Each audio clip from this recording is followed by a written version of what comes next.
কিছু সত্য কথা জেনে রাখুন, কাজে লাগতে পারে। ১. মাগরিবের আজানের সময় পুকুর পাড়, বাঁশঝাড়, তালগাছ, সুপারি গাছ, বাসার ছাদ অথবা অন্ধকারের রুমে থাকবেন না। অস্বাভাবিক কিছু দেখে ফেলতে পারেন। ২.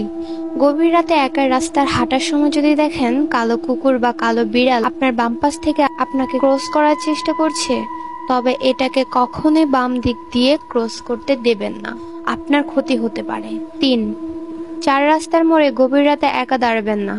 আপনি ভুল পথে যেতে পারেন, অর্থাৎ আপনাকে ভুল পথে নিয়ে যাওয়া হতে পারে।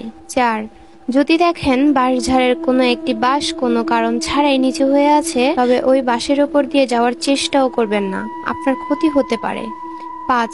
আপনি রাতের বেলা কোনো লোকের পেছনে যদি অনেকগুলো কুকুর লাইন বেঁধে যেতে দেখেন, তবে ভুলেও ওই পথে যাবেন না, কারণ লোকের পেছনে কুকুর ঘোরার ব্যাপারটা অনেক খারাপ কিছু নির্দেশ করে।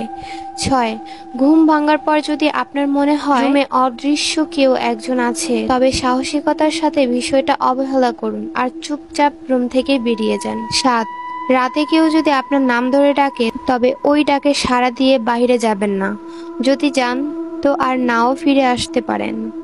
৮. রাতে পথ চলার সময় যদি অনুভব করেন আপনার পিছু পিছু কেউ আসছে বা হাঁটছে, কিন্তু আপনি তা দেখতে পারছেন না, অনুভব করতে পারছেন, তাহলে সাহস করে পাশাপাশি কোনো কবরস্থানে ঢুকে পড়ুন। কবরস্থান খুবই পবিত্র স্থান হয়। ৯. পুরনো খালি বাড়ি ও শ্মশানঘাট যতটা সম্ভব এড়িয়ে চলার চেষ্টা করুন। ১০. কখনই ব্ল্যাক ম্যাজিক নিয়ে পরীক্ষা করতে যাবেন না। আপনি কি করছেন তা বোঝার আগেই আপনার অপূরণীয় ক্ষতি হয়ে যেতে পারে। ১১. রাতের বেলা কখনই মাজারের সাইড দিয়ে ফুল সাউন্ডে গান বাজিয়ে গাড়ি চালাবেন না, দুর্ঘটনা হতে পারে। আশা করি কথাগুলো আপনার মস্তিষ্কে গেঁথে রাখবেন। কথাগুলো অন্তত স্বাভাবিক অস্বাভাবিক মনে হলে কিছু করার নেই, কারণ অনেকেই এই বিষয়গুলো নিয়ে প্রত্যক্ষ করেছেন।